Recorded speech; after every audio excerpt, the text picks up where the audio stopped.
Bien, bonjour à toutes et tous. Merci de nous avoir rejoints. Vous êtes 800 à vous être inscrits pour ce webinaire. Vous venez d'associations, de fonds et fondations, du monde académique, de l'action publique, de structures d'accompagnement. Vous êtes salariés, bénévoles ou citoyens concernés. Nous allons passer 1 heure et demie ensemble pour parler des relations entre associations et générosité privée. Et l'engouement que suscite le thème de ce webinaire, nous en avons déjà fait le constat dès l'ouverture de nos travaux à l'Institut en juin 2023, ce qui signifie qu'il y a un enjeu conjoncturel et immédiat pour faire face à la crise des financements associatifs, mais qu'il y a aussi des tendances plus longues, notamment d'interconnaissance et de reconnaissance pour l'ensemble des acteurs philanthropiques et associatifs. Alors, tout d'abord, j'aimerais vous dire quelques mots sur l'Institut français du monde associatif. La conviction à l'origine de la création de l'Institut, c'est qu'il y a un enjeu fondamental et même un impératif démocratique à renforcer la connaissance du monde associatif.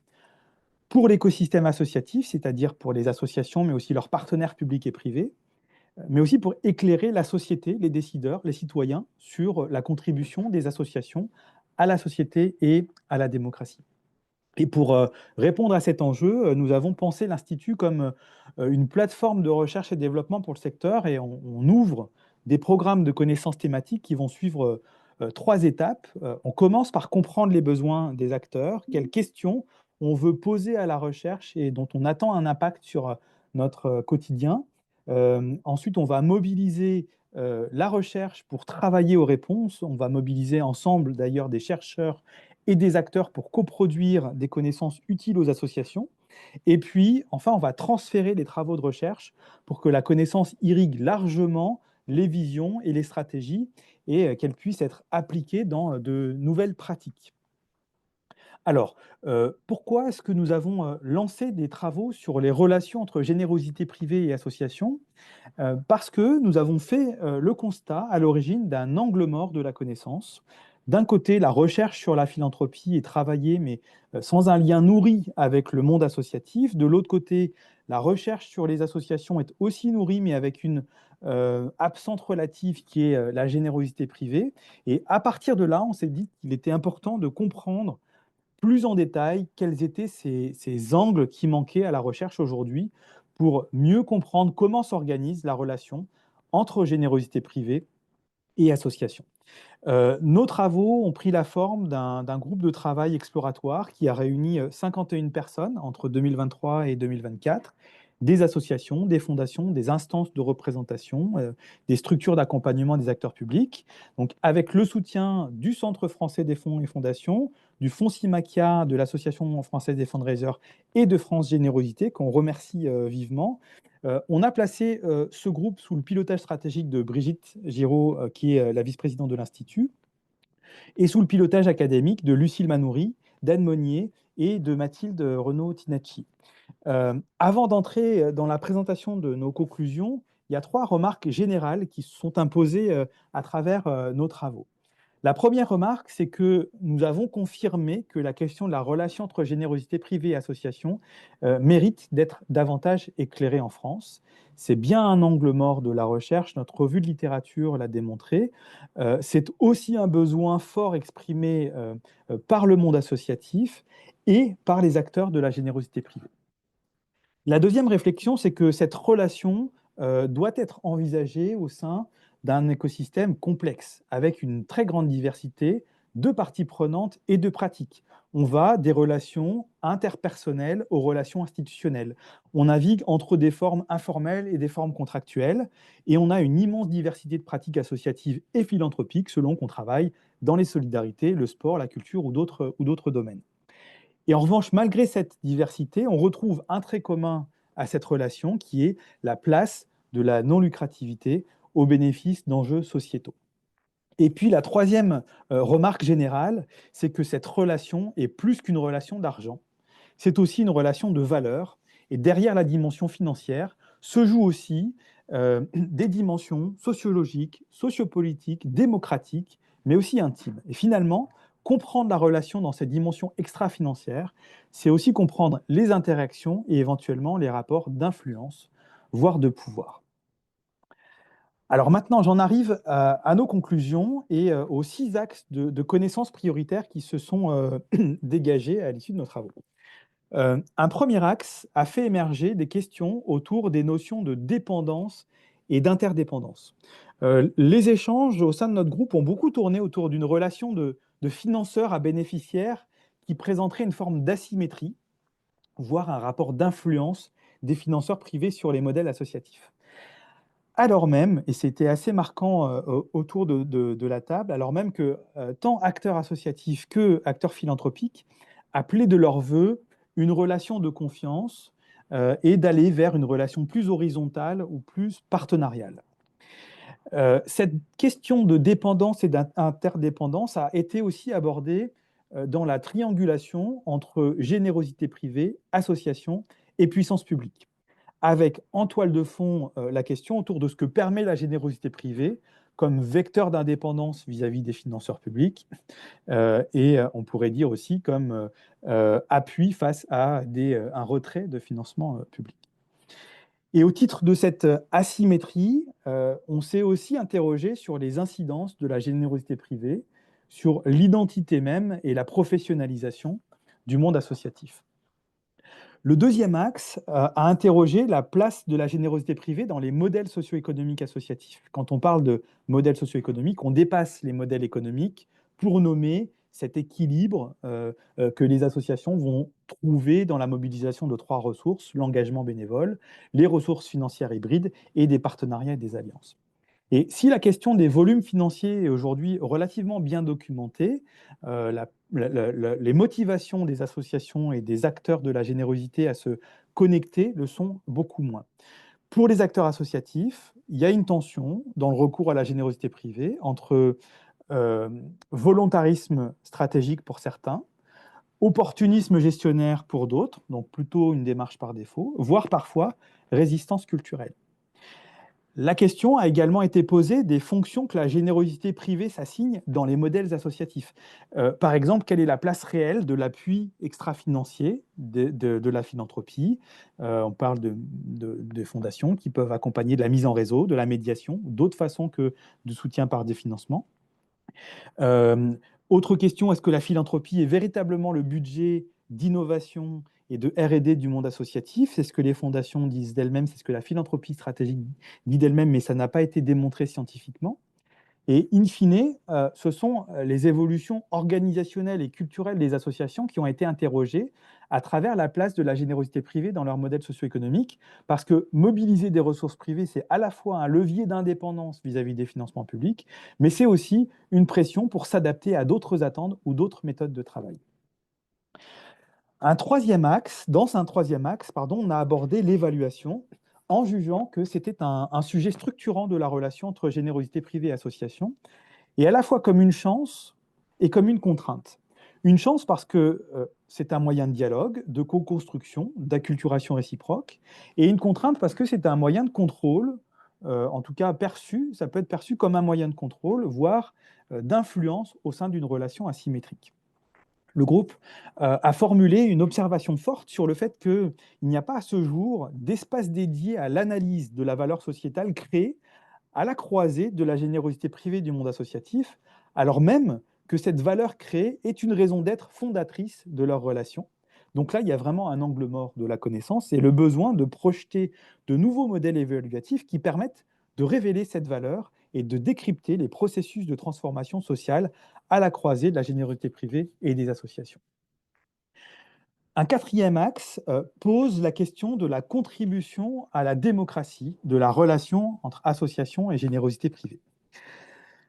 Et la question s'est posée dans une acception large de la démocratie. Je vais reprendre les termes de Claire Toury, présidente du mouvement associatif. Michael, tu ne m'en feras pas le reproche. Claire, qui évoque souvent la démocratie du quotidien pour parler de la contribution des associations. On s'est plutôt situé de ce côté en se demandant comment la générosité privée soutenait ou pas les capacités des associations à renforcer le pouvoir d'agir des citoyens, leur capacité à produire du lien et de la cohésion sociale, à être des espaces de délibération, des espaces de détection des signaux faibles de la société. La question s'est posée aussi dans le contexte d'une crise démocratique qui est notamment une crise de confiance. Et on s'est demandé ce que pouvaient produire ensemble les associations et la générosité privée au prisme de la confiance. Parce que les associations sont parmi les institutions de confiance préférées des Français, parce que le slogan de la générosité privée, Laurence, tu me reprendras si tu souhaites, mais c'est le don en confiance, et parce que les fondations sont des tiers de confiance. Donc, est-ce que la générosité privée soutient la fonction de corps intermédiaire des associations? Est-ce que par le biais de la confiance, leur relation est porteuse d'un remède à la crise démocratique? C'est cette question de contribution à une confiance démocratique.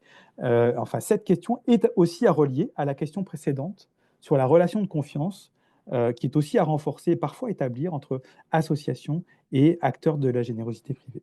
Et on s'est aussi demandé dans le groupe quel biais délétère pour la démocratie pouvait représenter, par exemple, la priorisation des causes, mais aussi l'existence de pratiques contre-progressistes qu'on peut observer tant du côté de la philanthropie que aussi du monde associatif. Dans un cinquième axe, on a interrogé la relation au prisme de l'histoire, parce que l'histoire des relations entre générosité privée et monde associatif reste encore à écrire. Elle nous renseignerait sur l'évolution au fil du temps des intérêts et approches de chacun, par exemple entre une approche caritative et une approche transformatrice, mais aussi sur l'évolution du rapport au pouvoir public. L'évolution des plaidoyers dans les champs philanthropiques et associatifs pourrait aussi nous éclairer sur la révélation de problèmes publics permis à travers le temps. Et puis, un dernier axe, et je m'en arrêterai là, s'est intéressé à l'angle territorial. On s'est demandé quel était le poids des cultures et des contextes socio-économiques et politiques locaux sur la relation entre générosité privée et association. Quelles sont les formes d'ancrage territorial existantes par exemple, pour la philanthropie, on pense aux fondations territoriales, bien évidemment, mais est-ce que ces formes d'ancrage territorial attrapent différemment les causes territoriales? Est-ce qu'elles soutiennent d'autres formes d'initiatives territoriales? Voilà pour une présentation rapide des résultats de nos travaux. Vous pourrez les retrouver plus en détail dans le livre blanc que nous avons édité, qui est disponible sur notre site internet. On vous met le lien dans le chat. Et notre envie à travers ce webinaire, c'était de vous faire non pas un exposé descendant de nos travaux, mais plutôt de les mettre en discussion. Et pour cela, j'ai le plaisir d'accueillir dans la table ronde qui va suivre 4 intervenants. Michael Huet, qui est délégué général du mouvement associatif, Laurence Lepetit, qui est délégué général de France Générosité et membre de la coordination Générosité, Nicolas Duvoux, qui est chercheur, expert en philanthropie, directeur du Centre en philanthropie de l'Université de Genève, et Brigitte Giraud, qui est vice-présidente de l'Institut français du monde associatif. Merci à tous les quatre d'être avec nous. Avant de lancer nos échanges, je voulais simplement signaler à l'ensemble des participants que nous souhaitons vraiment avoir des temps d'échange. Donc, nous allons avoir 3 séquences qui vont se succéder. Une question que je vais poser à nos 4 intervenants, avec 5 minutes de questions-réponses à la fin de chaque séquence. Nous prenons les questions par le biais de l'icône Q et R, comme questions et réponses en bas de votre écran Zoom. Je répartirai les questions auprès des différents intervenants. Alors, première question sur le contexte politico-financier qu'on avait posé à l'origine de nos travaux et qui s'est, on pourrait dire, alourdi depuis. Première question pour Brigitte, et peut-être pour planter un peu le décor. Brigitte, tu as assuré le pilotage stratégique des travaux que je viens de restituer. Et en préparant notre table ronde, on a décidé de ne pas tout aborder, mais de se concentrer sur 2 enjeux de connaissances particulièrement importants. Le premier, c'est la place de la générosité privée dans les modèles socio-économiques. Et le deuxième, c'est la contribution conjointe de la générosité privée et des associations à la démocratie. Avec un petit défi supplémentaire qui est ne pas enjamber la crise financière actuelle, bien sûr, mais se placer sur ces 2 enjeux aussi dans une tendance longue pour dézoomer et aider à comprendre les mécanismes du changement. Est-ce que tu peux développer, Brigitte, ces enjeux qui vont encadrer nos échanges? Merci Florian, bonsoir à toutes et tous. Euh, alors oui, c'est pas facile de toute façon de s'affranchir de la crise actuellement quand on réfléchit parce qu'elle est tellement présente et chaque jour apporte son lot de nouveautés, de nouvelles inquiétudes surtout. Donc c'est pas véritablement facile. Mais d'autant plus que la recherche en soi, qui est quand même au cœur de notre objet, est particulièrement mal menée. Euh, du coup, sur le sujet de l'Institut, nous faisons le choix, tu l'as dit Florian, je le redis, d'être sur, enfin, de garder le cap du temps long et d'essayer d'améliorer la connaissance sur le temps long. Et on l'a vu dans ton exposé, on a un travail d'ampleur sur ce sujet-là. Euh, il nous faut améliorer la connaissance par l'interconnaissance. Et l'interconnaissance, elle a débuté à travers la rencontre au sein du groupe qui a fonctionné entre les acteurs, avec les acteurs de la générosité privée et les acteurs associatifs et évidemment le monde de la recherche. Le sujet pardon, des modèles socio-économiques et de la place de la générosité privée, il a été extrêmement important parce que, alors évidemment, on élimine pour l'ensemble de ce secteur-là les modèles économiques lucratifs qui sont ceux du marché directement, mais on a au moins deux types de modèles qui sont les modèles économiques comment dire, à lucrativité limitée et les modèles économiques d'intérêt général, c'est-à-dire ceux qui sont très largement majoritaires si on compte l'ensemble des associations que compte ce pays. Euh, sur ces modèles économiques, on s'est rendu compte, alors je laisserai sans doute à Michael du mouvement associatif le fait de préciser un certain nombre d'éléments sur les volumes peut-être quantitatifs. Mais en tous les cas, ce qu'on a mesuré, c'est qu'il y a des attentes importantes sur le lien avec la générosité privée et qui vont au-delà de la question des volumes, qui vont sur le quoi et qui vont au-delà de la richesse financière.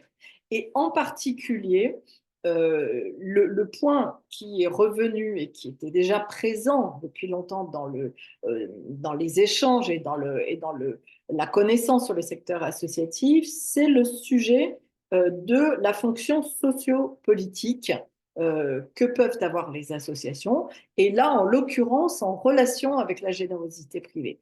Cette fonction sociopolitique, ce qui a été dit et redit, c'est qu'elle fonctionnait finalement encore à peu près, elle était à peu près reconnue tant que les financements publics mais pas ceux de la commande publique, les financements publics plutôt sous le modèle du financement de l'intérêt général et donc du financement par la subvention, étaient dominants dans le secteur associatif. Cette fonction politique était à peu près reconnue aux associations. Elle ne l'est plus. Elle ne l'est plus parce que d'abord, ce modèle-là n'est plus dominant. Celui qui est dominant, c'est celui de la commande publique dans les financements associatifs, parfois à laquelle s'ajoute un peu de la commande privée, et s'ajoute une part qui n'est pas en volume en grande évolution, mais très significativement différente, qui est celle de la générosité privée. Et du coup, la question de cette relation, la question de cette place et la question, on verra plus tard, tout à l'heure, de cette cohérence dans le modèle socio-économique, de la place de la générosité privée dans les modèles associatifs est extrêmement importante à décrire et à décrire aussi quel type de nouvelles formes de valeurs. Et j'en viens à la question de la contribution à la démocratie. Euh, la valeur qui peut être créée aujourd'hui, on mesure à quel point il y a un, comment dire, la recherche n'est pas encore suffisante pour qu'on soit en capacité de la mettre en exergue et de la rendre de la porter à la connaissance de tous et qu'elle nourrisse et qu'elle active la capacité de tout un chacun à s'en saisir pour produire peut-être de nouvelles façons aussi de faire de la démocratie. Et donc, ça passe par évidemment des mesures de cette valeur, de la mesure de l'innovation sociale, de la mesure de ce qui est fait ensemble, de comment ça renforce chacun au service de l'intérêt général, et ça passe évidemment sur la façon de repérer comment ensemble, générosité privée et association, peuvent faire émerger fortement des signaux faibles dans la société, avec la valeur sociétale qu'ils peuvent avoir, et puis plus tard aussi, pourquoi pas, de mesurer comment ils mettent en œuvre ensemble le déploiement d'innovations ou de solutions. Ce qui est une possible façon de faire autrement et dans un temps de crise, de créer de nouvelles pratiques de la construction de l'activité d'intérêt général pour les temps qui viennent et dans lesquels il y aura besoin de résilience, de co-construction et d'imagination. Voilà, Merci. alors on subodore donc qu'il se passe des tas de choses entre les associations et la générosité privée, mais compris, vous l'avez compris, il y a absolument besoin de renforcer l'articulation entre les financements de toutes sortes qu'ils soient, et on verra un peu plus tard, je développerai ce point, que c'est aussi vrai dans l'articulation avec les financements publics, et ça a été fortement en émergence et dans ce groupe de travail. Merci Brigitte. Une question pour Nicolas. Maintenant, Nicolas, vu depuis Genève, mais aussi avec ton expertise du contexte français, comment le contexte politico-financier interpelle la relation entre générosité privée et association? Merci Florian et merci à l'Institut d'avoir ouvert cette question parce qu'effectivement, je veux juste dire un mot du point de vue français sur la recherche. Donc effectivement, on a une division du travail scientifique ou une division du travail académique qui, je crois, reproduit en partie, en tout cas jusque-là, une distance, une méconnaissance, voire parfois une méfiance entre les deux secteurs et les deux registres de la générosité privée du monde associatif. C'est très frappant de voir qu'on a deux sous-champs des disciplines sociologiques, sciences politiques, histoire, qui sont très dynamiques, mais qui jusqu'ici ont été dynamiques de manière assez parallèle, et je dirais qu'il y a un enjeu à saisir les croisements et de ce point de vue-là, les interactions, les interdépendances. De ce point de vue-là, tout le travail qui a été fait est extrêmement intéressant. Et j'espère, je souhaite que la recherche continue à creuser cette question des professionnalités, des pratiques, des relations, sans perdre de vue l'ensemble des acteurs, les pouvoirs publics qui interviennent en régulation, qui sont à l'horizon de l'action et des relations entre ces deux secteurs. Donc ça, c'était un premier point assez général, mais je dirais qu'il est quand même frappant de constater qu'on retrouve dans le monde de la recherche un certain nombre de divisions ou de distances qu'on va observer dans le monde social. Et ça, c'est vraiment un souci pour l'autonomie du questionnement scientifique, et j'y reviendrai peut-être tout à l'heure. Alors, ça, c'était la première réflexion. La seconde, la deuxième plutôt, vient de l'importance de souligner l'évolution extrêmement rapide. Là, de ce point de vue-là, je vais me placer plutôt du côté de la philanthropie ou de la générosité privée. L'importance de souligner les évolutions ou un certain nombre d'évolutions de la conversation publique et académique sur ces enjeux. Il est très frappant si on se remet juste sur la période de l'incendie de Notre-Dame et des discussions publiques qui avaient eu lieu à la suite d'un certain nombre de dons extrêmement spectaculaires. On assiste aujourd'hui vraiment à une forme de déplacement de la conversation, je dirais de deux points de vue. On y reviendra peut-être tout à l'heure, du point de vue de la philanthropie une réflexion sur ces pratiques de symétrisation, de dialogue avec le monde associatif, avec les bénéficiaires des ressources, avec aussi un enjeu de saisir tout ce qui peut être fait justement au-delà du pur soutien monétaire ou financier à travers le développement stratégique, avec aussi une mise en cohérence. Avec Sylvain Lefebvre, mon collègue, on parle de ce rôle d'ensemblier des fondations qui parfois mettent en relation des associations qui sont sur le même objet social et qui agissent sur des thématiques proches.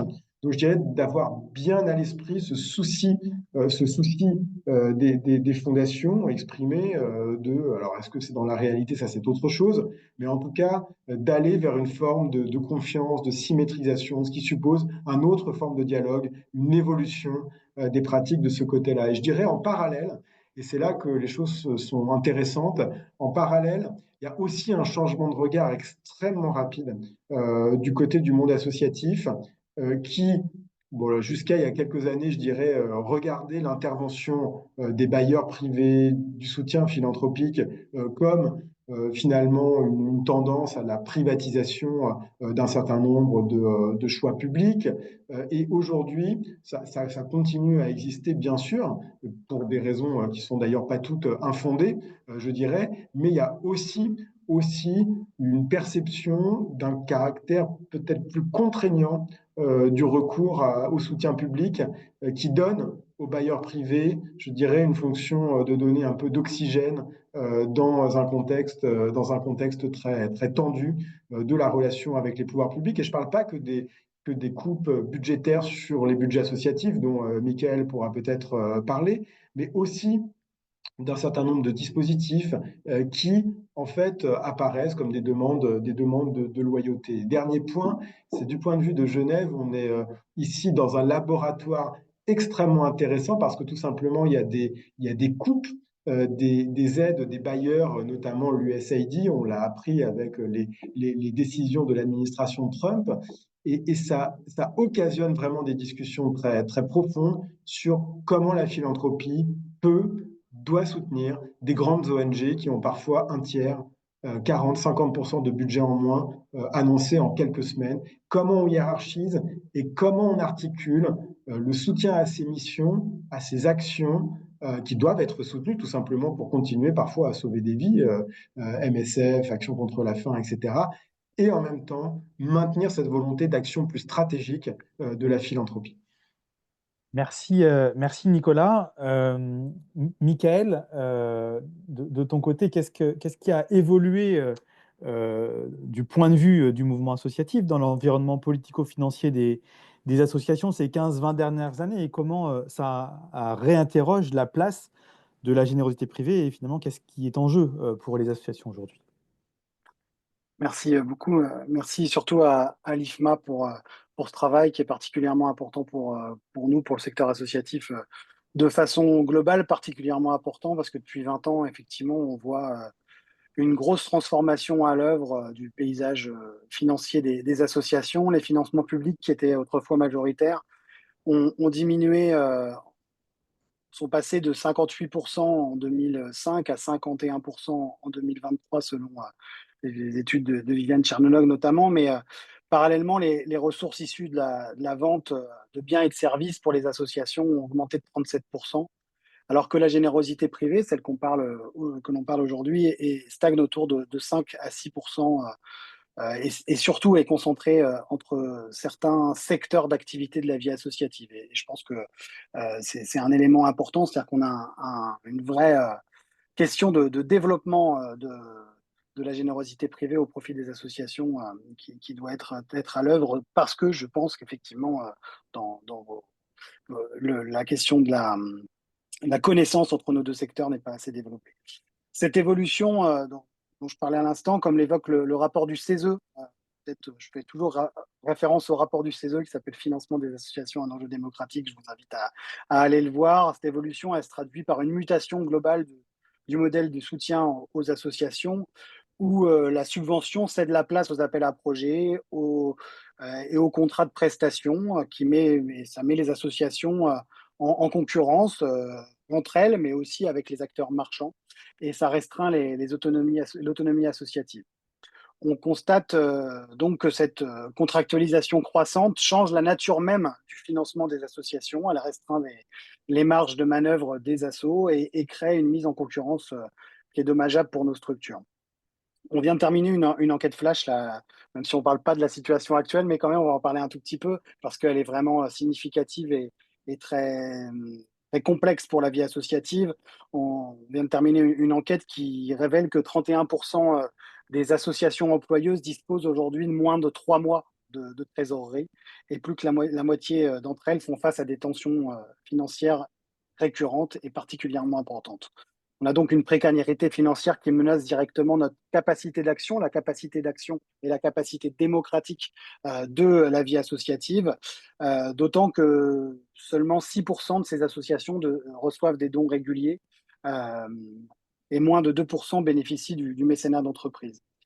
Donc pour répondre à ta question, Florian, ce qui est un enjeu pour nous, c'est pas seulement la pérennité économique des associations, mais c'est surtout la capacité à demeurer des acteurs politiques, à demeurer des acteurs autonomes, des acteurs qui sont porteurs de transformations sociales, sociétales, et des acteurs qui garantissent une démocratie vivante avec tout ce public qui est effectivement très engagé. Et l'engagement, on voit qu'il augmente de plus en plus. Donc, voilà, nous sommes un vivier de démocratie vivante, et il nous faut absolument créer des alliances pour permettre à ce vivier de démocratie vivant de perpétuer.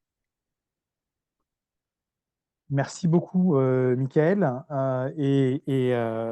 Pour boucler ce premier tour de table, Laurence, on regarde les tendances lourdes d'évolution de l'environnement institutionnel, financier, politique pour les acteurs de la générosité privée, mais aussi dans ce contexte budgétaire présent qui pèse encore plus sur les projets et les capacités à agir des associations.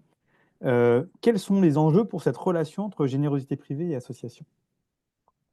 Alors, bonjour à tous, hein. Donc, merci évidemment également à l'IFMA pour cette invitation. Et puis, je voulais aussi saluer nos partenaires qui sont le Centre français des fondations et l'Association française des fonds de réserve qui ont soutenu aux côtés de France Générosité ces travaux. Et voilà, ça méritait de le souligner. Alors, pour répondre à ta question, Florian, je pense que je vois 3 enjeux. Un enjeu que, évidemment, Michael a souligné, hein, qui est la question de l'enjeu budgétaire, l'enjeu de nécessité. Il l'a rappelé, la générosité, c'est 5% du modèle économique associatif, c'est relativement stable dans le temps.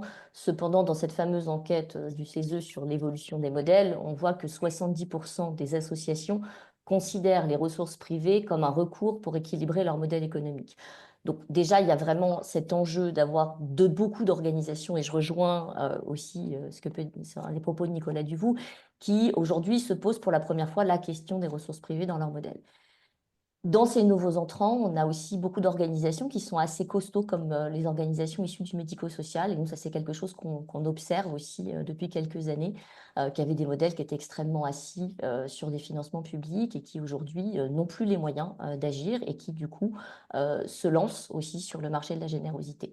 Un troisième, phénomène, c'est l'émergence d'un État qui est collecteur, puisque, notamment maintenant dans les grandes urgences, quand on parle de Mayotte, de l'Ukraine, on a mentionné Notre-Dame tout à l'heure, les acteurs publics collectent, et dans le panorama national des générosités que nous opérons, on voit bien que les dons et legs aux organismes publics ont été multipliés par 3 en 10 ans.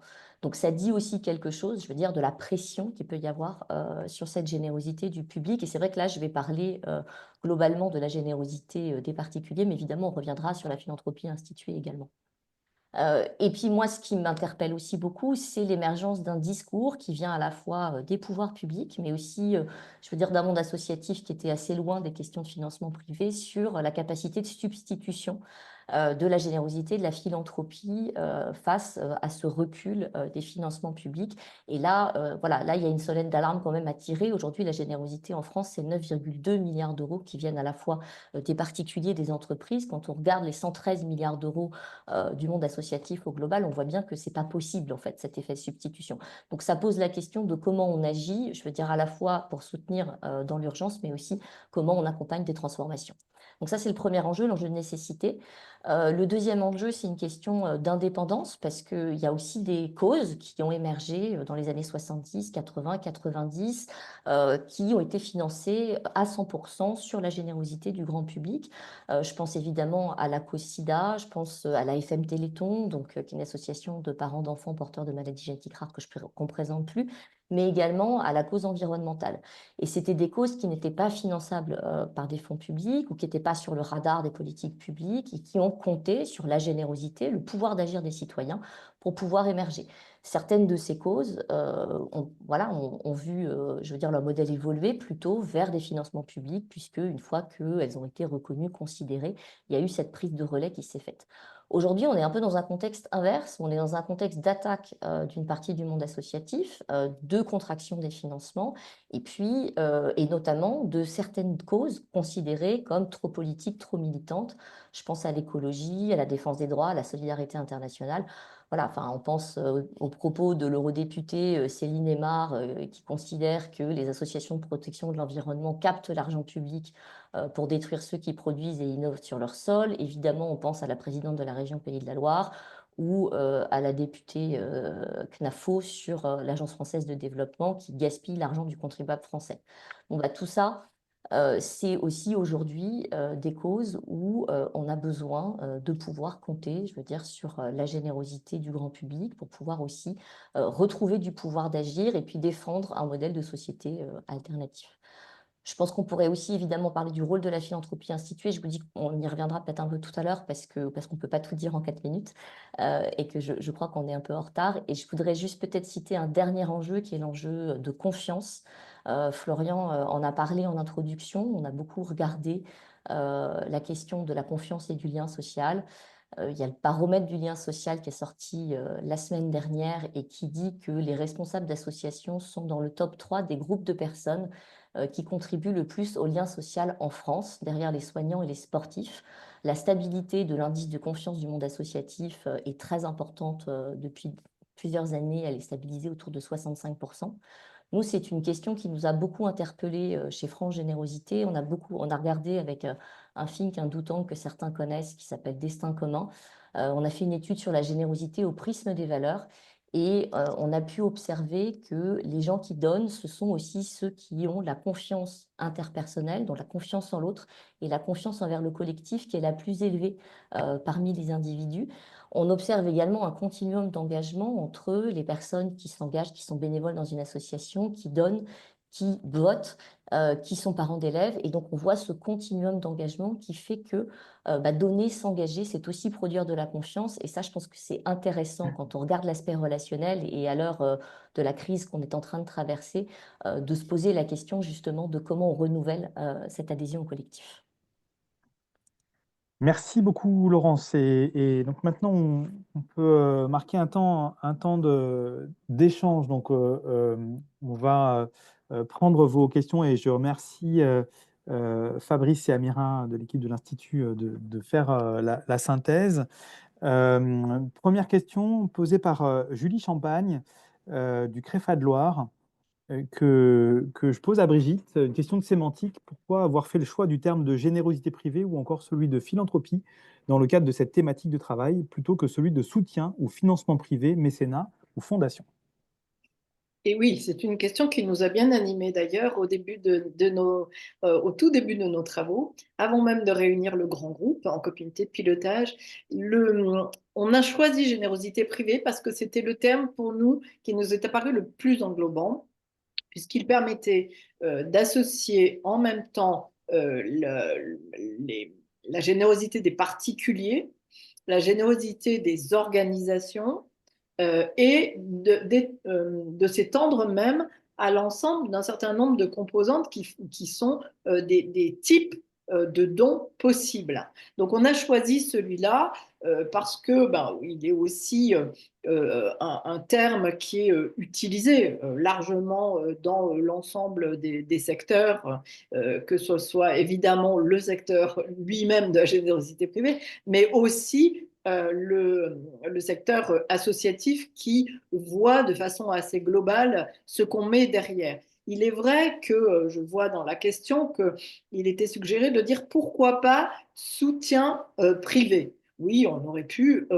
utiliser soutien privé, mais bon, voilà, c'est une résonance qui est moins habituelle, on va dire. Par contre, dans la question, il y a aussi pourquoi pas philanthropie. Alors nous, on a fait le choix, et vous verrez quand même qu'on dit souvent philanthropie, mais dans le groupe, on avait fait le choix de tout mettre sous la terminologie générosité privée pour que ça soit plus facile et qu'il n'y ait pas justement trop dans le groupe de travail une focalisation sur la sémantique au risque de s'y noyer et de ne pas faire progresser les sujets importants de la connaissance. Mais il est vrai que le mécénat de compétences, par exemple, est une forme de don. Une fondation est une des organisations que l'on peut mettre dans les organisations de la générosité, etc., etc. Voilà, donc il y a effectivement une terminologie foisonnante et on a plutôt décidé de ne pas s'attaquer à la sémantique pour cette fois-ci en tous les cas. Merci Brigitte. Alors, les Et autres vous questions. retrouverez ça dans le livre blanc, hein, on l'explique d'ailleurs. C'est développé. Merci Brigitte. Alors, ce qui est fantastique, c'est que les autres questions qui ont été posées vont trouver des réponses dans la suite, dans la deuxième et la troisième question. Donc, du coup, je vous propose qu'on passe à la deuxième séquence avec une deuxième question qui va plutôt toucher aux pratiques. Comment on travaille autrement dans ce contexte?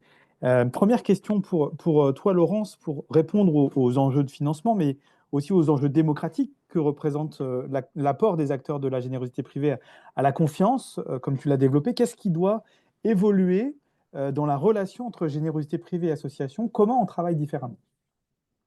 Alors, moi, j'avais envie de commencer par un témoignage en fait d'une expérience commune qu'on vient de vivre, qu'on est en train de continuer à vivre finalement avec Michael, qui est que ça fait plusieurs fois, enfin, c'est plusieurs mois que Front Générosité, on est embarqué avec d'autres acteurs dans un projet sur liberté associative et financement associatif. C'est-à-dire que suite à la dissolution l'année dernière, on s'est réveillé aussi un petit peu brutalement et on a décidé de travailler ensemble. Et donc, on a mis autour de la table des acteurs associatifs, des acteurs des fondations pour essayer de réfléchir ensemble aux risques pour le secteur et aux mesures que nous pourrions trouver politiques, organisationnelles pour faire face à ces difficultés. Et donc, voilà, je veux dire, cette crise, elle est aussi un accélérateur du faire ensemble. C'est des choses évidemment qui commençaient déjà à émerger, je veux dire, dans les réflexions d'un certain nombre de fondations, de travailler de manière beaucoup plus horizontale entre financeurs et financés. Je pense notamment aux travaux du collectif Racine, qui travaille depuis plusieurs années sur un modèle de philanthropie basé sur la confiance, avec l'idée de développer une approche partenariale, d'impliquer les premiers concernés, de soutenir le temps long, de sortir des logiques d'appel à projet et puis de s'accorder, je veux dire, sur ce qui a de la valeur. Donc ça, c'est évidemment je veux dire, ça traversait déjà la réflexion du monde philanthropique, mais je trouve que là, ce qui est intéressant, c'est on doit se poser la question aujourd'hui, compte tenu du contexte dans lequel nous sommes, au-delà de la dissolution, bien sûr, de l'année dernière, mais de tout ce qu'on vient d'évoquer aussi sur ce qui se passe, je veux dire, au niveau international et les bouleversements auxquels on fait face, qui est quel est le modèle de société qu'on souhaite défendre ensemble, c'est-à-dire association et fondation. Et à ce sujet, je vous invite à lire la dernière chronique philanthropique de Francis Charon qui a été publiée ce matin dans Care News et qui en parle très bien. Et donc, voilà, je pense que ça, c'est quelque chose d'extrêmement important, qu'on soit aussi de la confiance en ayant un but commun. Et ça, je tenais aussi à le partager aujourd'hui. Et puis peut-être quelque chose qu'on voit aussi émerger de manière intéressante, et j'imagine que Nicolas Dufou y reviendra aussi, c'est la question du financement de l'objet démocratique en tant que tel, en fait. Parce que finalement, il y a très peu de fondations en France qui s'intéressent ou qui ont financé par le passé ce sujet en tant que tel, qui est déjà pas très facile à définir. Le départ de grosses fondations américaines qui finançaient ce type d'objet en France, notamment je pense à la fondation Open Society qui s'est retirée d'Europe pour se recentrer, je veux dire, sur les États-Unis et sur leurs actions. fait aussi qu'aujourd'hui, on a tout un courant d'organisations, de fondations philanthropiques qui se posent la question de comment on se positionne et comment on accompagne cette transition. Et c'est aussi des questions qui irriguent le niveau européen. Il y a aujourd'hui un Democracy Pledge qui est porté par Philea, qui est une institution européenne qui rassemble des organisations philanthropiques et qui pousse les fondations à dédier 5% de leur budget à des projets de défense et de promotion de la démocratie, dans lequel on va retrouver la pluralité dans les médias, l'éducation à la citoyenneté, l'accompagnement d'organisations militantes qui seraient aujourd'hui dans l'œil du viseur. Et enfin, je pense que vous avez, je veux dire, une réflexion toujours portée, je veux dire, au niveau européen.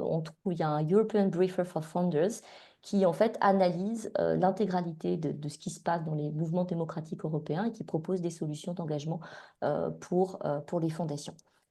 Voilà, je pense que ça, c'est quelque chose qui est un petit peu aussi, je veux dire, qui est poussé par la conjoncture, mais qui est extrêmement intéressant et qu'il va falloir pouvoir étudier dans la durée. Et je pense que les travaux de l'IFMA vont pouvoir y contribuer. Merci. Merci Laurence. Michael, si on revient à toi, et pour aller vers un environnement plus favorable pour les associations, dans quel sens devrait évoluer leur relation avec la générosité privée? Tu disais, et Laurence aussi, travailler autrement tout à l'heure. Je pense que travailler autrement, c'est pas chercher à faire mieux avec moins, c'est de refuser de s'adapter à un système qui fragilise nos structures, qui les pousse à se conforter à des standards de management notamment, et qui tend à visibiliser leur rôle politique et leur ancrage dans les territoires. La relation entre les associations et les financeurs privés, elle est souvent malheureusement déséquilibrée. On attend des associations qu'elles soient agiles, qu'elles soient innovantes, qu'elles soient évaluées et évaluables, mais on leur refuse souvent le temps, la stabilité, la reconnaissance nécessaire pour tout ça. Trop souvent, on entre, comme pour l'État, dans des logiques d'appel à projets qui privatisent la définition des priorités selon les associations en tant que telles. Et c'est donc l'action qui s'efface. Pour faire face à ça, on doit se poser des questions justement sur le terme de relation. Heu, Peut-être en se disant, en revendiquant qu'un socle de financement inconditionnel pour des missions d'intérêt général que l'on porte est obligatoire. Que la subvention, le soutien au fonctionnement, c'est pas archaïque comme on a déjà pu l'entendre, c'est les conditions de l'autonomie en fait pour les associations. Le financement court, fléché, qui est conditionné, heu, il produit de la précarité, il produit de l'instabilité, il produit de l'inefficacité. Ensuite, peut-être qu'on pourrait construire une nouvelle, culture de la relation partenariale entre ces acteurs. Il faut sortir, de la logique du reporting, à sens unique. Un partenariat, c'est quelque chose de mutuel. Heu, il repose sur la réciprocité, sur la transparence, sur le dialogue. Il ne peut pas y avoir d'un côté les financeurs, qui décident et deux autres les acteurs qui exécutent. Il faut bâtir des espaces de co-construction, des objectifs, des critères d'évaluation et des temporalités. Posons-nous ensemble et définissons cela. Pour travailler autrement, il faut également, et c'est un point pour nous le plus important, c'est assumer la dimension politique. Assumer cette dimension politique que l'on porte collectivement. Ce qu'on porte, ce n'est pas des projets qui sont neutres, ce sont des actions qui répondent à des inégalités, qui défendent des droits, qui s'opposent parfois à des logiques dominantes. Le soutien à ces actions ne peut être conditionné à leur conformité. Il faut penser comme un engagement commun au service de l'intérêt général. Et c'est vraiment de mettre cette notion d'intérêt général au cœur et puis de bâtir une relation. Et c'est vraiment cette question de la construction de la relation. Une relation, ça se construit sur du long terme. Et pour ça, pardon, cette, euh, il faut que tout ça soit au même niveau, quoi. Pardon, excusez-moi. Je te laisse enchaîner, Florian. Oui, ok, merci Michael. Ne t'étouffe pas. Une question ensuite en fait, Nicolas, je te propose de réagir à ces propos et peut-être d'apporter un éclairage particulier sur la question que tu as commencé à développer de l'asymétrie entre générosité privée et association et comment y répondre. Oui, merci beaucoup. Je pense que c'est vraiment un objet à double titre et donc tout à fait dans le périmètre de l'Institut. C'est une question académique et c'est une question pour les acteurs. Je prends juste un exemple qui est la manière dont, dans une conférence publique, la Fondation du Roi Baudouin a posé de manière très explicite à un ensemble de représentants du secteur philanthropique. Elle leur a demandé de se positionner sur cet enjeu dans une discussion publique qui a été construite. Moi, j'avais eu l'occasion de préparer un certain nombre d'entretiens avec Marion Benamo, de la Fondation de France, avec un certain nombre d'autres acteurs français et étrangers. Et ce qui est très intéressant, c'est qu'il y a là, à mon avis, un enjeu pour le secteur, aussi de faire savoir qu'il y a une réflexion sur cette question de la symétrisation et qu'en tout cas, il y a des lieux tiers parmi lesquels peut-être la recherche, qui sont en capacité de se saisir. Mais je crois qu'il faut aussi, parce qu'il y a beaucoup de mots d'ordre, il y a beaucoup de discours, il y a un peu de slogans, il faut aussi être très réaliste sur ce qu'on entend par symétrisation. Symétrisation, ce n'est pas l'égalité, ça sera une autre manière d'aménager le pouvoir du bailleur dans une relation qui peut atténuer le déséquilibre, qui peut contrecarrer en partie la symétrie, mais qui restera, comme avec les pouvoirs publics d'ailleurs, une relation qui comporte une dimension d'asymétrie. Et je pense que c'est très important de garder à l'esprit ces coordonnées un peu fondamentales, en tout cas d'un point de vue recherche, c'est important. Et je pense que du point de vue des acteurs et des actrices, c'est tout à fait essentiel aussi de trouver du coup des voies d'alliance, des voies qui permettent de faire avancer une vision commune de la société et de la direction dans laquelle elle doit aller. Encore une fois, tout ce qu'il s'agit d'éviter, c'est des phénomènes de captation, notamment du travail qui est fait par les associatifs, par le monde associatif dans cette relation-là, et à contrario, de capitaliser sur la projection de temps long des acteurs philanthropiques. Et ça m'amène à mon deuxième point, je vais être très rapide, c'est parce que ça a été évoqué. L'intérêt et l'importance, ce n'est pas une forme de teasing pour les projets du Centre en philanthropie de l'Université de Genève, mais ça pourrait y ressembler, donc je m'en excuse par avance, mais c'est de dire que cette question de la relation entre philanthropie et démocratie, elle doit vraiment être traitée à la fois comme un sujet d'engagement direct des fondations. Ça, c'est ce qui a été évoqué par Laurence. C'est très important d'observer ça, mais c'est aussi qu'il y a le sentiment d'une menace sur le contexte démocratique dans les sociétés d'Europe occidentale, d'Europe de l'Ouest, qui commence à apparaître. C'est plus une préoccupation qui est en quelque sorte seulement pour les pays type Hongrie, Pologne, sur lesquels il y a des dérives autoritaires. Aujourd'hui, on se pose ces questions-là et il faut se les poser. Et on ne peut pas se les poser si on n'a pas aussi une réflexion sur les pratiques de la philanthropie elle-même du secteur. Je crois que c'est vraiment important de dire que philanthropie et démocratie, c'est des enjeux d'objet social, avec ce fonds qui est en train d'émerger et auquel Laurence a fait émerger, a fait allusion. Et puis, c'est une question aussi pour les pratiques philanthropiques elles-mêmes. Et là-dessus, effectivement, la question de la relation est centrale et structurante, et en même temps à garder avec une sorte de recul, de distance. En fait, il n'y a pas de symétrisation totale qui est à l'horizon, ni avec les bailleurs privés, ni avec les bailleurs publics. Merci Nicolas. Brigitte, on vient d'entendre des questionnements forts sur les nouvelles pratiques attendues au sein de la relation entre générosité privée et association. Comment est-ce que ça résonne avec les travaux que l'Institut a conduits? En fait, évidemment, notre axe, ça reste la relation, hein. Donc, je m'inscris dans cet axe-là. Ce que je voudrais ajouter, c'est un point assez fort qui a émergé de ce groupe et qui me semble est une voie très intéressante, mais alors, pour le coup, qui reste à explorer vraiment très largement. Cette voie, c'est celle que tu as nommée tout à l'heure dans l'exposé, Florian, une forme de triangulation entre association, générosité privée et pouvoir public. Moi-même, je l'ai abordé un tout petit peu tout à l'heure. Là, véritablement, le sujet, c'est de se dire comment on peut aller jusqu'à des pratiques de co-construction de l'intérêt général ensemble.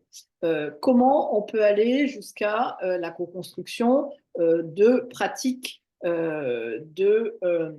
d'évaluation ensemble? Comment on peut aller jusqu'à des pratiques de constitution de ce qu'on appelle des modèles socio-économiques hybrides, c'est-à-dire ce qui permet d'avoir à la fois de la générosité privée, à la fois des financements publics et des financements privés peut-être autres. Le sujet, tous ces sujets-là sont extrêmement importants parce que là, l'enjeu serait de dépasser. Alors, vous avez évoqué, tu as évoqué, pardon, Laurence, tout à l'heure, un travail sur les libertés associatives. Ça, c'est très fondamental entre association et générosité privée.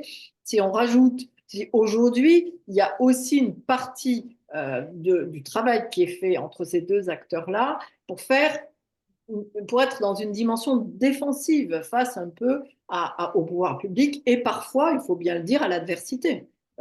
Et là, l'enjeu serait plutôt d'être dans une construction avec l'acteur public. Pourquoi? Parce qu'aujourd'hui, l'acteur public, il renvoie les associations qui se plaignent d'avoir des subventions qui baissent en disant ben, vous avez qu'à aller chercher de la générosité privée. Comme s'il y avait une cohérence absolue entre, ou en tous les cas, une substitution possible chaque fois entre générosité privée et financement public.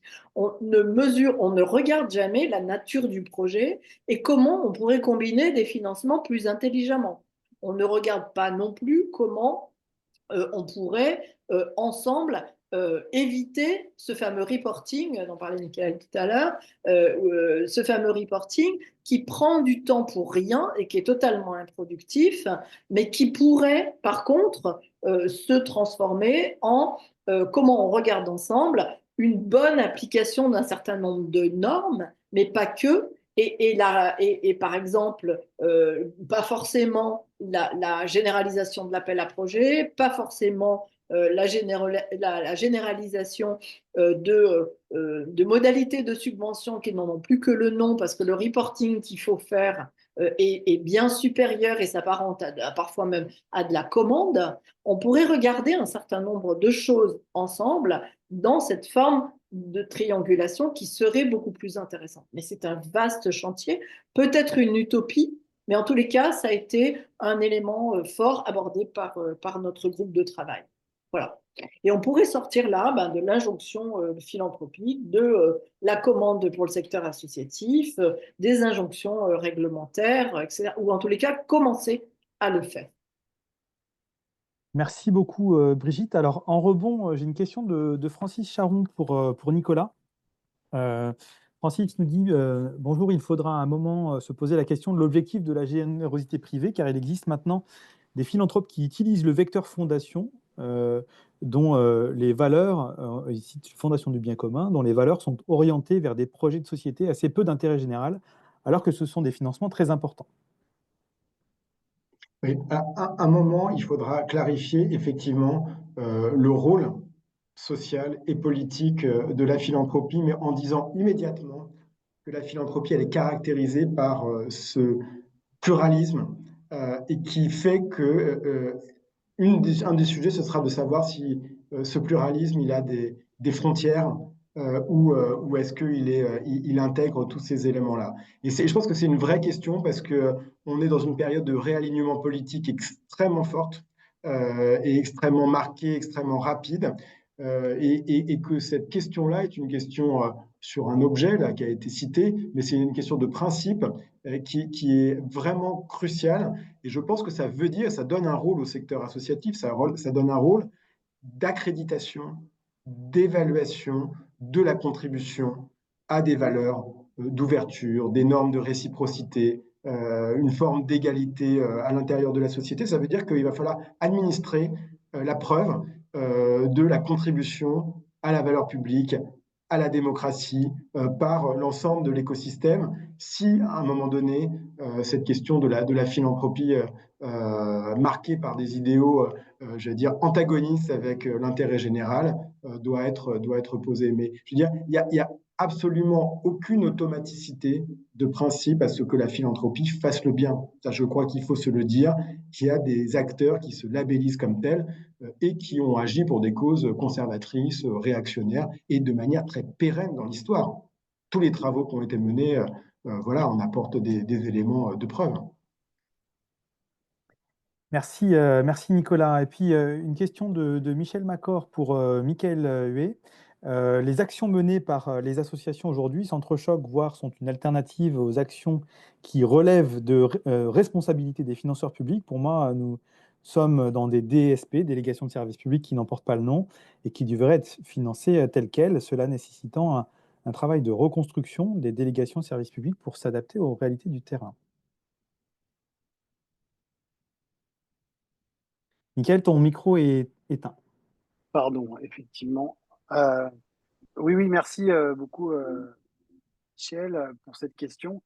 Enfin, la question de la délégation de services publics, c'est une question intéressante, mais qui vient aussi restreindre la capacité d'initiative des associations de façon globale, c'est-à-dire cette capacité à innover dans les territoires, à mettre en œuvre un projet avec des choix de l'association et non pas dictés par les pouvoirs publics. Euh, En tout cas, le financement de la vie associative en tant que tel, pour ce qu'elle, enfin, le financement de l'association pour ce qu'elle est, pour sa mission d'intérêt général, doit effectivement être un peu plus automatisé par les pouvoirs publics. Et si ce que vous vouliez dire, c'est que la question des choix politiques ne doit que très peu entrer en compte ou pas du tout entrer en compte dans ces choix de financement, on est complètement d'accord avec vous. Exemple, criant et un peu d'actualité, même s'il a quelques mois, c'est le fait que la région Pays de Loire ne souhaite plus financer le secteur associatif de façon très globale. C'est bien un choix politique d'une élue ou d'un conseil régional de ne plus financer ça. Et effectivement, étant donné que nous sommes des activités qui doivent dépendre de l'intérêt général de façon globale, on ne devrait pas pouvoir avoir ce choix-là aujourd'hui, et les politiques aujourd'hui ne devraient pas avoir le droit de vie ou de mort sur les financements des associations et donc sur les associations en tant que telles. Donc on est vraiment sur ces éléments-là et il faut qu'on recrée une doctrine. On voit bien qu'on est arrivé au bout d'un modèle. Il faut qu'on arrive à repenser collectivement, en alliance, comme je disais tout à l'heure, une doctrine complète pour le financement des associations aujourd'hui en France. Merci, merci Mickaël. Alors, de nouveau, il y a un certain nombre de questions qui vont pouvoir trouver, des réponses que vous avez posées, qui vont pouvoir trouver euh, réponse dans cette troisième séquence. Troisième question, cette fois-ci, sur l'enjeu de la connaissance. Comment la recherche peut-elle nous aider face à l'ensemble des problématiques qu'on vient évoquer? Une première question on va rester avec toi, Mickaël, mais compte tenu des enjeux multiples qui pèsent sur nos têtes, mais aussi des transformations de pratiques à l'œuvre ou à accompagner, hein, comme on vient de se le dire, qu'est-ce que le secteur qu'est-ce que le monde associatif peut attendre de la recherche? Oui, en réfléchissant à la réponse à cette question, enfin, je me suis dit qu'il était important de trier en trois parties. La première, ce serait mieux comprendre. La deuxième, mieux affirmer. Et la troisième, mieux transformer. Tout d'abord, mieux comprendre ce qu'il se passe aujourd'hui. Il nous faut des outils d'analyse sur les effets des transformations qu'on vient d'évoquer. On n'en a que très peu d'analyse vraiment sur ces données qui concernent la vie associative. On n'a que très peu d'observatoires de ces pratiques. Euh, on, on a besoin d'aller vérifier ce que produit le glissement des subventions vers les appels à projets. On a besoin de vérifier ce qui change sur les exigences pardon, des financeurs privés sur les pratiques internes. On a besoin de vérifier la question de l'évaluation, qui est une chose vraiment centrale également. Euh, voilà, on a besoin d'aller regarder tout ça, de mieux comprendre. Et on a aussi besoin de mettre à jour les dynamiques d'inégalité d'accès à la générosité privée. Toutes les associations aujourd'hui ne sont pas égales face à l'accès à la philanthropie. Certaines disposent de réseaux, d'autres disposent de ressources professionnelles, d'autres disposent d'un langage qui est compatible avec celui des financeurs, d'autres qui sont souvent locales, militantes, issues des quartiers populaires ou des zones rurales, sont invisibilisées et exclues de ça.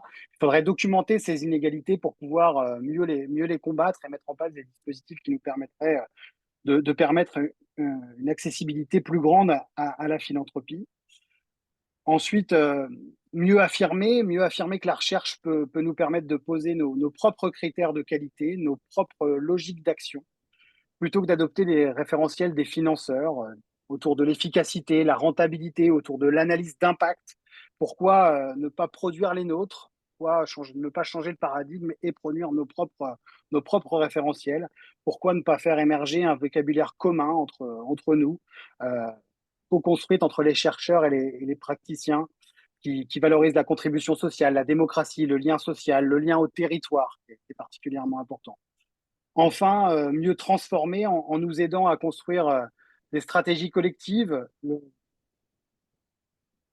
Le fait de passer, enfin, le savoir, c'est un outil politique. Et donc, c'est ce qui nous permettrait de dire non, de proposer autre chose, de faire des alliances. Je redis ce mot-là. Ce qui nous attend, ce qu'on attend de la recherche, c'est pas qu'un discours d'expert, c'est aussi un accompagnement de nos pratiques, dans nos rapports de force, dans nos combats. Ça suppose donc une recherche ouverte, accessible, partagée, une recherche qui reconnaisse les associations comme des lieux de savoir, des savoirs de lutte, d'expertise, d'expérience, de coopération. Une recherche qui s'inscrive avec nous, pas seulement sur nous, mais également avec nous et pour nous acteurs associatifs. Merci beaucoup, Mickaël. Laurence, même une question. Qu'est-ce que les acteurs de la générosité privée peuvent attendre, ont à attendre du renforcement de la connaissance, de nouveaux partenariats avec la recherche? Bah, écoute, moi, je voulais partager deux frustrations. Après, je vais rejoindre quand même Nicolas Duvaux qui disait que tout à l'heure que ça bougeait très vite, hein, et qu'on s'intéressait de plus en plus, enfin le monde de la recherche s'intéressait de plus en plus à ces questions de générosité.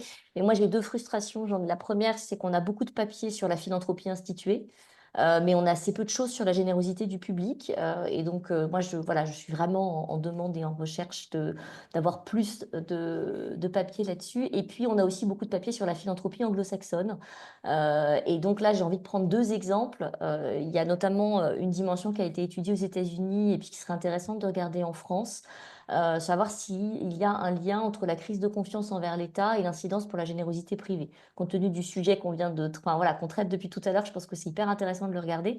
Il y a deux chercheurs à King's College et à London School of Economics qui, dans un papier qui a été décortiqué par Lucy Flieger, qui est doctorante au Centre d'économie de la Sorbonne et qui travaille avec nous, et qui montrent qu'ils ont établi en fait un lien entre l'appartenance politique et le niveau de don. Pour faire très simple, hein, dans le système de bipartisme américain, en gros, si le pouvoir politique est républicain, les dons des démocrates augmentent, des philanthropes démocrates augmentent. Et si c'est l'inverse, on retrouve cette bascule. Et donc, quand on a confiance dans le pouvoir politique, les philanthropes vont considérer que le pouvoir politique prend en charge l'intérêt général et donc vont retirer une partie de leur philanthropie.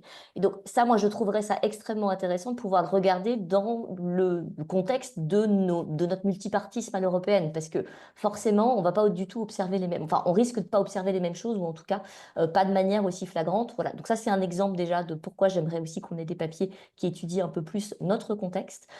Et puis, je pense aussi au dernier papier qu'a mis en lumière Anne Monnier dans le podcast La philanthropie en question, qui posait la question de la philanthropie pour défendre la démocratie et qui revenait sur un papier qui avait été fait pendant le premier mandat Trump et sur la réaction des philanthropes américains au moment du premier mandat, et notamment est-ce qu'ils avaient d'abord, je veux dire, ils étaient intervenus dans la sphère publique, et dans un deuxième temps, est-ce qu'ils avaient soutenu les organisations, notamment de défense de droits des minorités, d'égalité de genre, etc., qui étaient évidemment dans l'œil du cyclone compte tenu des positions que vous connaissez tous.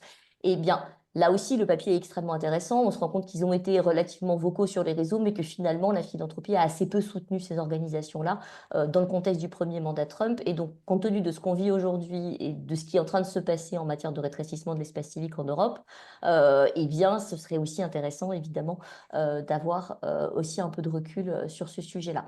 Voilà. Donc, si je quitte peut-être le sujet de la démocratie, il y a aussi la contribution, bon, qui en est quand même un, hein, je suis désolée, mais la contribution du don à la confiance, au lien social, dont on a parlé en introduction, ça me paraît quand même aussi éminemment important. Il y a la question historique que tu as mentionnée dans les chapitres au début de présentation des travaux, qui, moi, me semble extrêmement intéressante. La tradition philanthropique française, elle est différente de celle des autres pays. Revenir à l'histoire, ça nous permet aussi de comprendre comment notre générosité privée s'est structurée au fil du temps. Ça éclaire aussi des questions qu'on se pose aujourd'hui, de savoir est-ce que finalement, dans notre modèle de société où l'État a été aussi présent, est-ce qu'il est possible que la philanthropie fasse mieux, fasse différemment et comment aussi sortir, je veux dire, des discours et des débats qui nous sont importés, imposés par la philanthropie anglo-saxonne sur la question de la confiscation de l'intérêt général par la philanthropie, etc. Donc ça, je pense qu'il y a vraiment tout un pan de recherche intéressant à faire là-dessus. Et puis, moi, j'ai aussi un sujet qui est très franc générosité, mais qui nous concerne tous aussi, qui est la question des angles morts de la statistique publique. Là, on voit bien, dans le cadre du panorama national des générosités, qu'en fait, on observe que ce qu'on connaît. Donc, on observe dans la statistique publique les dons déclarés, que ce soit des entreprises et des particuliers. Et on ne peut pas, on ne regarde pas ce qui n'est pas traçable. Et donc, sont invisibilisés aussi tous les dons des donateurs non imposables. Et là, il y a un enjeu de connaissance, mais aussi un enjeu démocratique de pouvoir regarder, étudier cette question des donateurs non imposables. Merci beaucoup, Laurence. Nicolas, si on revient à toi, quels sont les sujets sur lesquels la recherche peut avoir un apport aux acteurs de la générosité privée et pour le monde associatif pour cette relation renforcée, ou faire évoluer cette relation à l'avenir? Merci Florian. Bon, d'abord, je voudrais dire quelques éléments pour souligner que si on regarde la sociologie des donateurs, c'est pas absurde de s'intéresser aux grandes fortunes ou à ces éléments en aval, d'analyse en aval de la concentration des ressources entre un certain nombre de... On observe quand même une dédémocratisation de la philanthropie ou du don qui doit être interrogé. Au-delà de ça, et pour rebondir sur ce que vient de dire Laurence, moi je soulignerais vraiment l'importance d'une recherche ancrée dans les réalités et les contextes européens. Parce qu'effectivement, on a une transposition de questionnements et de thèses du contexte américain qui est complètement différent et il faut parvenir à en conserver le potentiel critique tout en l'appliquant vraiment de manière fine et nuancée à la diversité des contextes européens. Et ça me semble être un élément crucial, de la même manière que ces questions qui ont été évoquées au début de professionnalité, de pratique, de reconstitution des écosystèmes de Andrew Abbott, le sociologue des professions américain, parlait d'écologie liée pour caractériser les interdépendances entre acteurs publics, privés, associatifs. Ça me semble très important de travailler à ces coutures pour comprendre les relations, et pas les relations interpersonnelles, les cadrages sociaux, institutionnels, dans les valeurs de ces relations.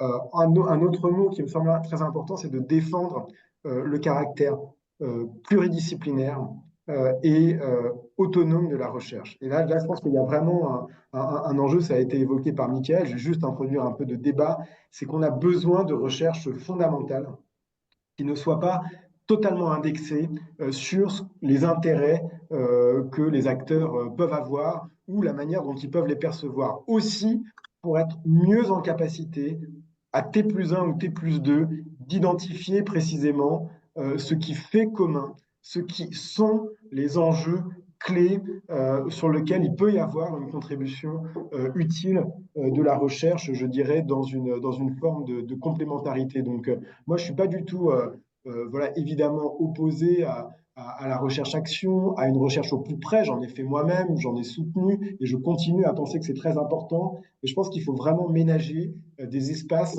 dans lesquels ces questions sont aussi abordées en extériorité pour doter déjà, et déjà parce que c'est pas si évident, les communautés académiques de la crédibilité et de l'ancrage dans les institutions fondamentales de la recherche publique, le CNRS par exemple. Et ça, c'est vraiment des combats il y a des progrès qui ont été faits. On a lancé il y a quelques années un petit projet avec le soutien notamment de la Fondation de France et d'autres partenaires, le Philanthropy and Social Sciences Programme. Une des grandes satisfactions, c'est qu'il ait été endossé par le CNRS aujourd'hui comme un de ces objets structurants au moment d'ailleurs où notre collègue Anne Bory va en prendre la direction. Merci, merci Nicolas. Brigitte, pour terminer ce dernier tour avant les questions-réponses, comment la recherche va pouvoir aider notre écosystème à avancer? Comment la recherche qui a parfois aussi l'image d'être trop théorique, trop éloignée des acteurs, et on entend tout ce que vient de dire aussi Nicolas sur l'enjeu de la recherche fondamentale, va pouvoir à la fois impliquer les associations et les fondations, mais aussi répondre à leurs attentes concrètes. Oui. Alors, déjà, moi, ce que je voudrais dire, c'est que au niveau de l'Institut, hein, puisque je représente l'Institut là, au niveau de l'Institut, on pousse beaucoup à ce qu'on puisse activer, c'est pas toujours facile, et qu'on puisse activer de la recherche fondamentale. Il y en a absolument besoin, et je me retrouve vraiment très fortement dans ce qui vient d'être dit par Nicolas. Néanmoins, nous, on a aussi un second aspect, qui est de rendre la recherche accessible aux acteurs. Et rendre la recherche accessible, d'ailleurs ça peut être aussi de la recherche fondamentale qu'on rend accessible aux acteurs, hein, mais rendre la recherche accessible aux acteurs, surtout sur des domaines qui sont peut-être moins connus qu'un certain nombre, quand on parle de l'évaluation des associations, c'est un sujet plus connu, quand on parle, etc. Quand on parle des relations entre la générosité privée et les associations, force est de constater que c'est quand même un sujet moins connu et que du coup, la rendre accessible dans cet aspect-là d'investiguer la relation, eh bien, ça veut sans doute dire qu'il faut qu'on puisse rendre compte de comment, ensemble, des pratiques relationnelles, générosité privée et association, apportent leur juste place à la démocratie, par exemple. Et en quoi ça peut constituer un outillage à la fois, alors théorique oui, mais surtout stratégique et opérationnel qui permettent à ces acteurs-là de rendre compte de ce qu'ils font ensemble et qui apportent de plus que ce qu'ils auraient pu, enfin, ce que l'absence de leur concertation aurait empêché de faire. Euh, la, Cet outillage stratégique, il est extrêmement important. C'est aussi une façon de se dire que ce n'est pas seulement des financements sporadiques sur par exemple, sur une catégorie d'associations, par exemple les associations environnementales parce qu'elles font du plaidoyer pour une transition écologique qui est appelée des vœux de la philanthropie, mais également parce que on va au fond rechercher quelle est la valeur sociétale, quels que soient les sujets entrepris ensemble. On va chercher au fond ce qu'est l'engagement, ce qu'ont été les coopérations, en quoi on a créé du lien social, en quoi on a fait de l'innovation.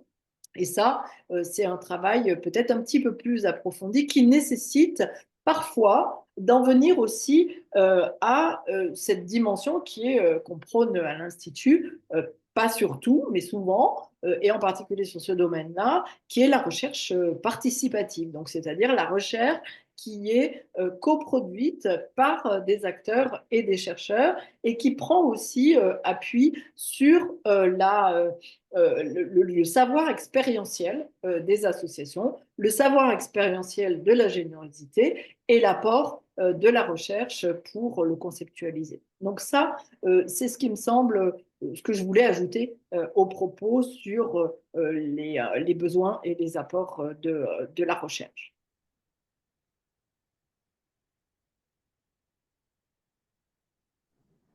Merci Brigitte. Et maintenant, dernier tour de questions-réponses. Et alors, vous avez attendu un peu plus longtemps pour poser vos questions, donc elles sont nombreuses. J'ai envie de commencer avec une série de questions pour Nicolas. Euh, Première question d'Amélie Pedro. Le problème n'est-il pas que la notion d'intérêt général est définie que par une approche fiscale, sans question sur l'impact positif des actions et l'engagement dans et au profit des territoires? Comment ça pourrait lancer une réflexion sur ce qui relève de la subvention publique en la rattachant au commun? Je te donne plusieurs questions, Nicolas. Une autre question de Karine Deltour. Comment on peut expérimenter des nouvelles dynamiques relationnelles? La co-construction est une étape impensée en amont des ingénieries financières. Est-ce que cela pourrait être un critère d'évaluation à tout nouveau partenariat pour valoriser les processus de consensus démocratique, pour envisager une nouvelle façon de faire du politique? Et puis, en écho à cette question, Emmanuel de Pétigny demande pensez-vous que les acteurs de la générosité privée peuvent porter une dimension de plaidoyer auprès des acteurs publics sur les dimensions de co-construction? Je vais commencer. Merci beaucoup, Florian. Je vais répondre très vite à chacune des questions pour que la parole circule. Première question, est-ce c'est possible de faire du plaidoyer pour la co-construction? Absolument. Et je pense que c'est vraiment un des lieux sur lesquels la philanthropie, la générosité privée, si on l'appelle comme ça, est en capacité d'activer des leviers vraiment très spécifiques et où il y a, encore une fois, si on se réfère à des exemples historiques, une sorte de plus-value au positionnement social des acteurs de ce secteur qui sont en capacité de toucher des pouvoirs publics.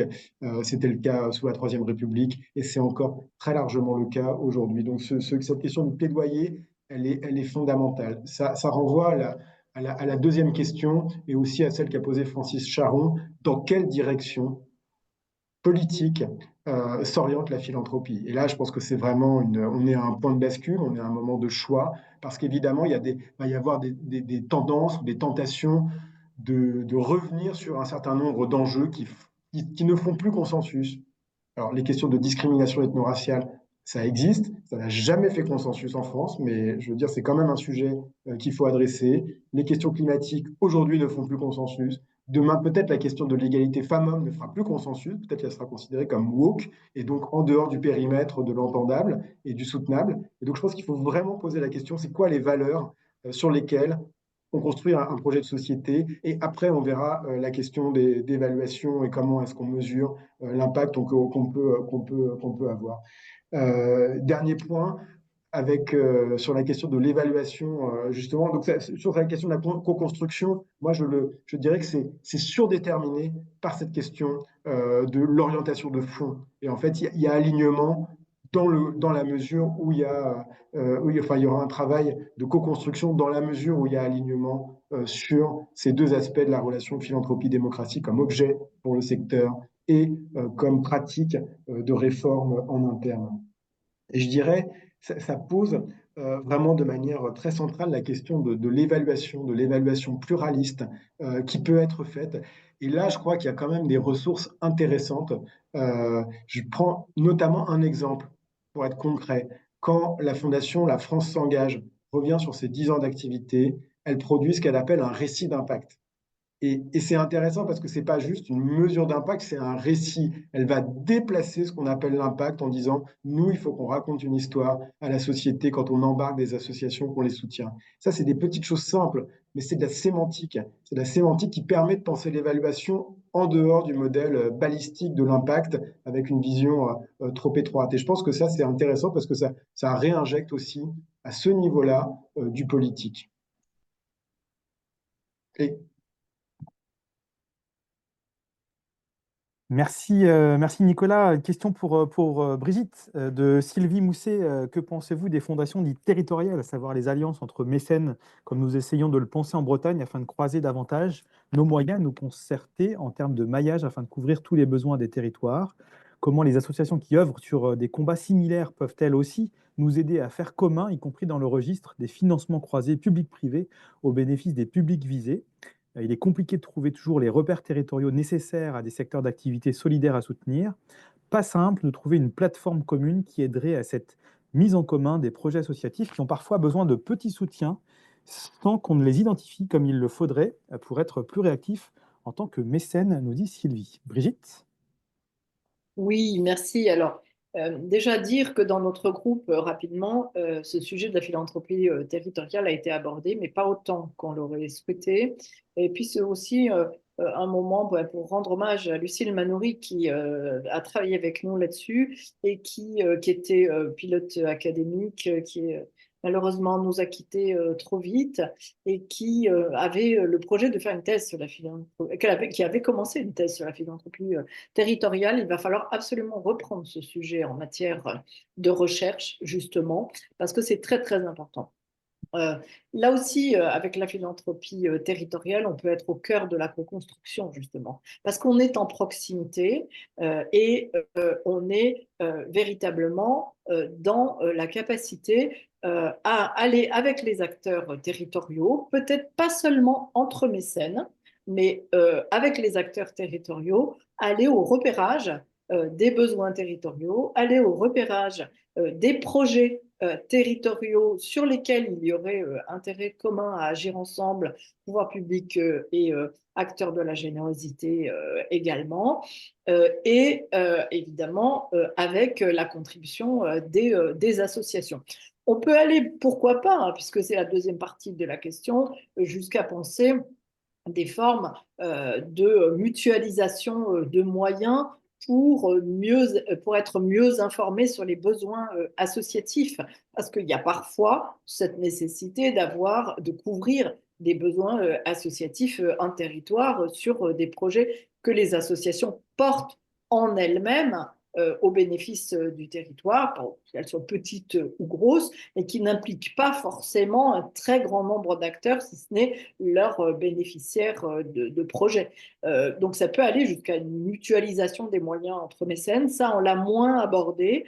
Mais en tous les cas, la question de savoir comment s'organise la philanthropie au plan territorial, de la connaissance de ce qui se passe aujourd'hui, il y a un besoin énorme parce qu'on n'est pas aujourd'hui en capacité d'en rendre compte, ni quantitativement, ni qualitativement, quand bien même on observe qu'elle est en train de se développer. Merci Brigitte. Alors peut-être on va déborder de 3 minutes, mais pas plus. J'ai deux dernières questions qui sont importantes et que j'ai envie de poser à la fois à Laurence et Mickaël pour terminer. Une première question de Marie qui nous dit le recours au financement privé est présenté comme une possible solution pour l'avenir des associations dans un souci de démocratie. Pour autant, si les pouvoirs publics sont critiquables, notamment sous leur modalité de financement, logique d'appel à projet, baisse des financements, ils ont toutefois des mécanismes démocratiques qui les organisent. Ce n'est pas le cas des financements privés qui, de fait, vont avoir de plus en plus de pouvoir pour décider de ce qui peut être financé ou non, tout en retirant un bénéfice en termes d'image. Ne doit-on pas plutôt se battre avant tout pour transformer et défendre les financements publics, plutôt que de déléguer au privé ayant le plus de ressources nos choix de société? Et puis, j'y ajoute la question de Jean-Baptiste Jobard du collectif des associations citoyennes, qui nous rappelle la préconisation numéro 8 du rapport CESE. Bonjour Jean-Baptiste.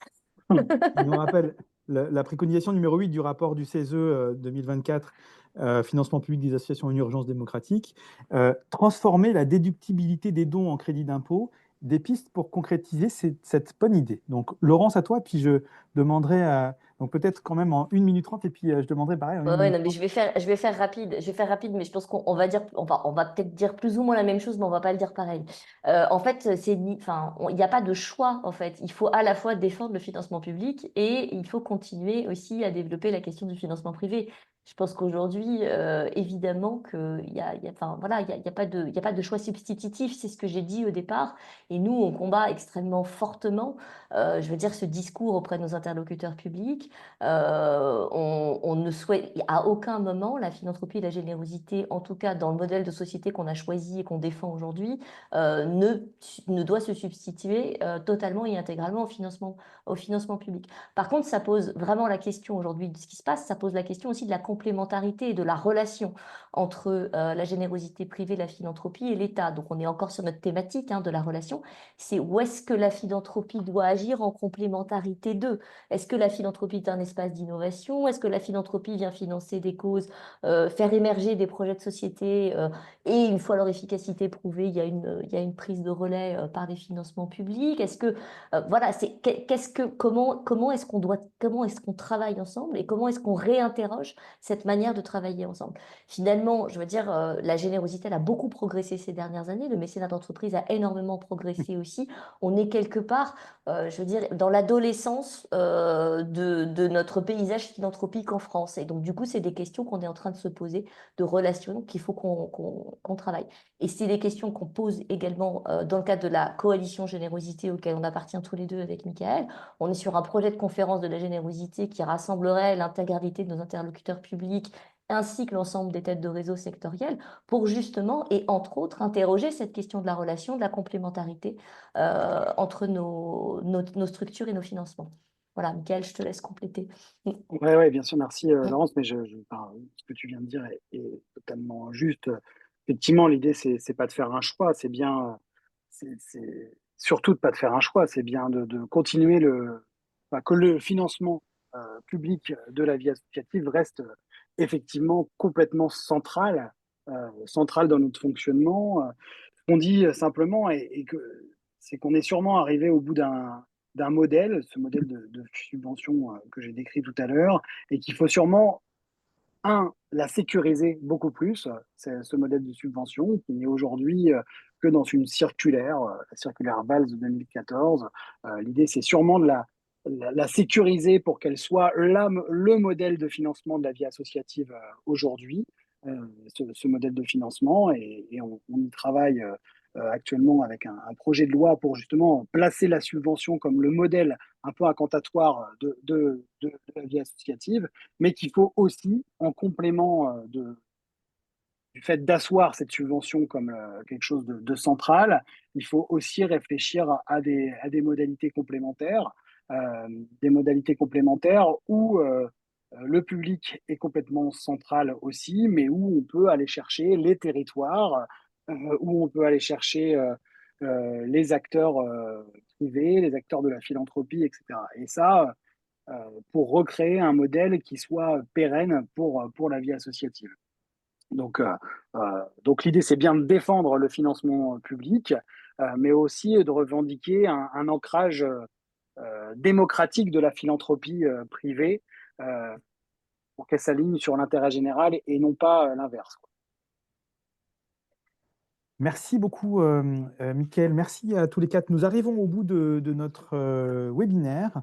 On va vous mettre dans le chat le lien vers un questionnaire de satisfaction qui nous permettra de nous améliorer pour les prochains webinaires encore. Donc, merci de prendre quelques minutes, 2 minutes, montre en main pour le renseigner.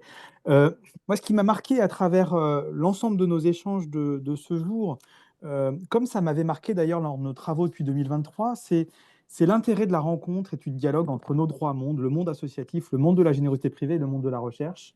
Non seulement parce qu'on a vu là, la richesse de nos échanges et qui s'est traduit aussi dans la richesse de vos questions, et merci pour l'ensemble de vos questions, mais aussi parce que ce qui s'est exprimé, et je crois que vous l'avez tous porté, c'est un besoin de reconnaissance de ce que l'on apporte en commun, et c'est un besoin d'interconnaissance entre nous. Et pour pouvoir avancer dans l'interconnaissance et la reconnaissance, nous avons besoin de la connaissance. Et donc c'est la raison pour laquelle l'Institut souhaite donner suite à ses premiers travaux, engager en 2026 un programme de soutien à la recherche pour produire et diffuser des connaissances utiles à notre écosystème dans une logique de R&D, sans oublier toute la dimension de recherche fondamentale qui doit pouvoir permettre de faire changer des paradigmes et de faire émerger de nouveaux concepts, de nouvelles idées. Pour cela, on souhaite mobiliser toutes les disciplines académiques parce qu'elles ont tout un prisme, un apport différent. Et nous souhaiterons aussi mobiliser la méthode de la recherche participative pour impliquer ensemble dans les projets les chercheurs, les acteurs associatifs et philanthropiques, qui permettra de produire des connaissances immédiatement appropriables par les acteurs associatifs et de la générosité privée, et aussi de mobiliser les savoirs et les expériences de chacun. Une question a été posée sur la dimension européenne. Nous allons également propulser ces réflexions à l'échelon européen parce que ce sont des questions qui se posent avec à la fois des contextes qui peuvent être différents, mais aussi des traits communs. Et donc, comparer les différences, échanger les bonnes pratiques institutionnelles ou professionnelles, mais aussi comprendre ce qui fait très commun entre nous. Et face à des crises qui sont des crises sans frontières, c'est un sujet qui nous semble extrêmement important. Pour terminer nos échanges, j'aimerais remercier chaleureusement nos intervenants, Laurence, Michael, Nicolas, Brigitte. J'aimerais aussi remercier les pilotes académiques de nos travaux, Mathilde, Anne, avec une pensée, comme tu l'as eu, Brigitte, pour notre collègue et amie Lucille Manoury, qui nous a quittés en décembre dernier. J'aimerais évidemment remercier les partenaires de notre groupe de travail, parce que sans le Centre français des fondations, le Fonds Simakia de l'AFF et France Générosité, nous n'aurions pas pu conduire l'ensemble de ces travaux. Et puis l'ensemble des partenaires qui permettent à l'Institut d'organiser ces temps de restitution, la GEBVA, le ministère de l'Europe des Affaires étrangères, l'Institut Caisse des dépôts et consignations et la Fondation Crédit Coop. Et enfin, un grand merci à l'équipe de l'Institut, à mes côtés, Fabrice Roy et Amira Azayez, qui ont été à l'organisation de ce webinaire. Grand merci à toutes et tous. Vous pouvez nous retrouver sur les réseaux sociaux, sur notre site internet, sur notre chaîne YouTube ou LinkedIn. Et donc, nous vous disons à très bientôt pour la suite de nos travaux. Merci, au revoir. Bonne continuation. Au revoir. Merci à tous. Au revoir.